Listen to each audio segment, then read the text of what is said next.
Hello दोस्तों, नमस्कार। कैसे हैं आप सब? आई होप कि आप सब अच्छे होंगे और खूब बढ़िया से मन लगाकर पढ़ाई कर रहे होंगे। आज हम लोग प्रैक्टिस करेंगे किसका?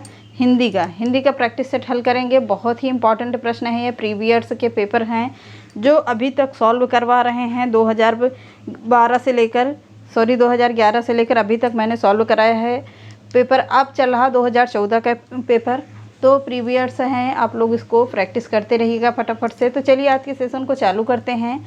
आज के सेशन में देखते हैं, पहले पैराग्राफ को देखेंगे। पैराग्राफ का मतलब गद्यांश को पढ़ेंगे। गद्यांश में पढ़कर फिर आंसर निकालेंगे। आप लोग स्क्रीनशॉट लीजिएगा गद्यांश का, फिर उसके बाद सब कुछ पूरा पढ़ाएंगे। किसे कहूँ मैं शिक्षा? क्या है शिक्षा का सच? कैसा होता है शिक्षित व्यक्ति और कैसा होता है पढ़ा लिखा समाज? मेरे गुरु श्री दयाल चंद्र जी सोनी ने तो पूरी एक काव्यात्मक पुस्तक लिख गए हैं। इस पुस्तक का नाम हूँ अभिभड़ियो शिक्षित हूँ। उनका आशय स्पष्ट है कि हर पढ़ा लिखा आदमी अनपढ़ है।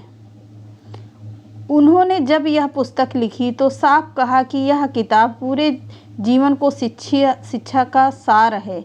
तब फिर हमें यह मान लेना चाहिए कि हमारा पूरा पढ़ा लिखा सार दिख रहा होगा। हमारा पूरा पढ़ा लिखा सार क्या है? सार है। तब फिर हमें भी यह मान लेना चाहिए कि हमारा पूरा पढ़ा लिखा समाज खासा अनपढ़ है, अशिक्षित है। तब फिर बताइए कि शिक्षा को कहाँ खोजें? सही बात कर रहा है। अब ये पैराग्राफ के अनुसार ही आप लोगों को आंसर निकलेगा।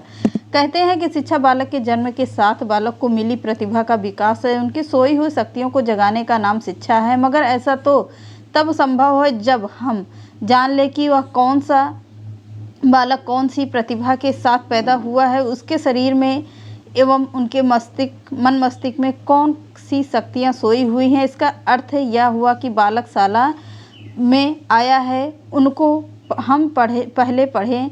हर बालक को पढ़ कर पहचाने कि यह क्या है, उनकी प्रदत्त प्रतिभा क्या है और कौन सी सुसुप्त शक्तियों को लिखे हुए हमारे सामने उपस्थित है। तो ये हो गया पूरा पैराग्राफ। अब पैराग्राफ के अनुसार क्या आंसर निकालेंगे? किसमें आप प्रश्न पढ़ेंगे और फिर आंसर निकालेंगे। शिक्षा का अर्थ क्या है? तो शिक्षा का अर्थ क्या है? शिक्षा सच क्या है? ये प्रश्न कह रहा है कि शिक्षा अर्थ क्या है। तो यहाँ पर पैराग्राफ में पढ़िएगा कि यहाँ से आंसर कैसा निकलता है। तो शिक्षा का अर्थ होता है कि बच्चों में विद्यमान शक्तियों की प्रतिफुटित करना। क्या करना? प्रतिफुटित करना, यानी डी ऑप्शन बिल्कुल सही है। आगे देखते हैं। केवल पैराग्राफ पढ़ेंगे तभी इसका आंसर निकलेगा, ऐसे नहीं निकलेगा। आप लोग इसको ध्यान दीजिएगा कि पहले पैराग्राफ पढ़ेंगे तभी इसका आंसर निकालेंगे, ऐसे नहीं निकालेंगे। लेखक के अनुसार सभी बच्चे समान रूप से प्रतिभाशाली होते हैं। बच्चों में अलग अलग प्रतिभा होती है। तो बिल्कुल सही बात है, बच्चों में अलग अलग प्रतिभा होती है। अगला प्रश्न है, बच्चों को शिक्षा देने के लिए सबसे पहले क्या जरूरी है? बच्चों को शिक्षा देने के लिए सबसे पहले बच्चों की समस्त क्षमताओं प्रतिभाओं को जानने के लिए उन्हें पढ़ना जरूरी है। बिल्कुल सही बात कर रहा है। उनकी उनको देखेंगे, समझेंगे, मतलब समझने का अर्थ ही हो गया कि उन्हें बच्चों को पढ़ना, कि बच्चों के दिमाग में चल क्या रहा है, वो बच्चा कैसा है, किस प्रवृत्ति का है, पढ़ना चाहता है कि नहीं चाहता है। तो क्या होता है? बच्चों को पढ़ना। इस गद्यांश में शिक्षा का कौन सा सिद्धांत निहित है? तो इस गद्यांश में पढ़े लिखे लोग अनपढ़ हैं। बिल्कुल डी सही है। हम इसको जल्दी से करवाएंगे क्योंकि आप लोग पैराग्राफ के अनुसार इसको आंसर निकालेंगे, इसलिए पैराग्राफ पढ़िएगा, वहाँ से आंसर निकालिएगा। हम सीधा आंसर आप लोगों को बताएंगे। हर बालक को पढ़ कर पहचानने की यह क्या है? वाक्य में पहचाने क्रिया का कर्ता हो सकता है मैं, तुम, हम, वह। तो क्या है? हर बालक को पढ़ लिख कर पहचानने का हम क्या करेंगे? पहचानेंगे। उनकी अगला प्रश्न देखते हैं, उनकी प्रदत्त प्रतिभा क्या है? उनकी प्रदत्त प्रतिभा क्या है? वाक्य में क्या है? उनकी प्रदत्त क्या है का अर्थ क्या हो रहा है? प्रश्न पूछ रहा है, तो क्या होगा? प्रश्नवाचक चिन्ह होगा। अगला देखते हैं, शरीर में एक प्रत्यय लगाने पर क्या बनता है? प्रत्यय लगाने पर शारीरिक बनता है। कहाँ पर है? शारीरिक क्या होगा? शारीरिक। डी सी ऑप्शन बिल्कुल सही है। अगला देखते हैं, अगला प्रश्न कह रहा है लेखक के अनुसार शिक्षित होना और साक्षर होना क्या होता है? दोनों में मूलभूत अंतर होता है। बी ऑप्शन बिल्कुल सही है। आगे बढ़ते हैं। यह पढ़ा लिखा होने से तात्पर्य क्या होता है? प्रश्न कह रहा है यह पढ़ा लिखा होने से तात्पर्य है शिक्षित होना, अशिक्षित होना, साक्षर होना। बिल्कुल सही बात, साक्षर होना है। अगला पैराग्राफ पढ़ेंगे, बिल्कुल छोटा सा पैराग्राफ है, इसको तो फटाफट से पढ़ते हैं और आंसर भी यहीं से निकाल लेंगे प्रश्न पढ़कर। 40 से 45 से दंभ का जहाँ जहाँ पड़ाव था, सत्य से जहाँ जहाँ दुराव था, वह चला कि अग्नि बाण मारता, पाप की आहा आहा उजाड़ता, वज्र वन गिरे विचार पर। अब गिरे से क्या अर्थ होता है, पहले प्रश्न देखते हैं। प्रश्न देखेंगे फिर आंसर निकालते हैं। फिर प्रश्न पहले क्या कह रहा है कि प्रश्न कह रहा है कि गिरे विचार से तात्पर्य है, तो गिरे विचार से तात्पर्य है कि सत्य और हित में परे विचार। बिल्कुल सही बात कह रहा है। सत्य और हित से परे विचार होता है। अगला प्रश्न है नौजवान शहीद ने अग्निबाण इसलिए चलाए क्योंकि वह क्या करता था? अपना साम्राज्य स्थापित करना चाहता था, स्वराज्य स्थापित करना चाहता था। बिल्कुल सही बात है, सुराज यानी स्वराज्य स्थापित करना चाहता था। अगला प्रश्न है दुराव शब्द से तात्पर्य है। दुराव का अर्थ क्या होता है? वैर, मतलब दूरी होना। दूरी होने का अर्थ क्या होगा? वैर होता है। तो डी ऑप्शन बिल्कुल सही है। अगला है जहाँ जहाँ शब्द का अर्थ क्या होता है? जहाँ जहाँ में कौन सा प्रयुक्त यानी कि पुनरुक्त प्रकाश यह है या क्या है? एकार्थी शब्द युग्म है या विपरीतार्थक शब्द युग्म होगा? पुनरुक्त शब्द युग्म होगा या भिन्नार्थी शब्द युग्म होगा? तो क्या होगा? जहाँ जहाँ शब्द में पुनरुक्त शब्द युग्म है, यानी कि बी ऑप्शन बिल्कुल सही है। अगला प्रश्न देखते हैं। पाप का विलोम शब्द क्या होगा? पुण्य होता है, सभी को पता है। नौजवान शहीद ने किसे नष्ट किया? अहंकार को, असत्य को, अहंकार और सत्य को, अहंकार और असत्य को। बिल्कुल डी ऑप्शन सही है, अहंकार और असत्य को है। अगला प्रश्न अब क्या होगा? अब होगा यहाँ से शिक्षण के प्रश्न। उच्च प्राथमिक स्तर पर कहानी कविता पढ़ने के बाद यह जरूरी है कि बच्चे क्या करते हैं? प्रश्नों के लिखित उत्तर दे सकें, उसे अपने शब्दों में दोहरा सकें, विपरीत भाव की कहानी या कविता लिख सकें, उन्हें अपने अनुभव संसार से जोड़ सकें, यानी डी ऑप्शन बिल्कुल सही है, उन्हें अपने अनुभव और संसार से जोड़ सकें। अगला प्रश्न कह रहा है प्लेटो का यह कथन है कि बच्चा बड़ों के बीच एक विदेशी की तरह होता है, किस भाषिक सच्चाई की ओर संकेत करता है? तो बच्चे अपनी भाषा में बोलते हैं जिसे बड़े सही नहीं समझ पाते। बिल्कुल सही बात कह रहा है कि बच्चे अपनी भाषा में बोलते हैं, तोतली भाषा में होते हैं, कोई शब्द उनका समझ में आता, कोई समझ में नहीं आता। तो यही ऑप्शन बिल्कुल सही होगा कि बच्चे अपनी भाषा में बोलते हैं जिसे बड़े सही नहीं समझ पाते हैं। अगला प्रश्न कह रहा है भाषा की कक्षा में कहानियाँ, क्या कह रहा है प्रश्न?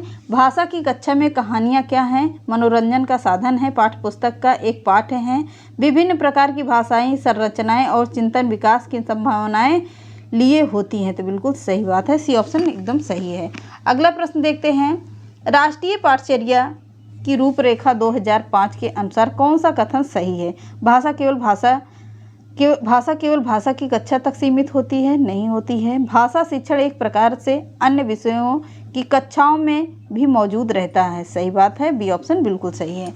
अगला प्रश्न है भाषा कौशलों के संदर्भ में कौन सा कथन सही होगा? सुनना, बोलना, पढ़ना, लिखना एक क्रम से सीखे जाने हैं। सुनना और पढ़ना निष्क्रिय कौशल हैं। पढ़ना और लिखना कौशल में कोई संबंध नहीं है। सभी कौशल एक दूसरे के साथ अंतः संबंधित होते हैं। बिल्कुल सही बात है, कह रहा है सभी कौशल एक दूसरे के साथ अंतः संबंधित होते हैं। डी ऑप्शन बिल्कुल सही है।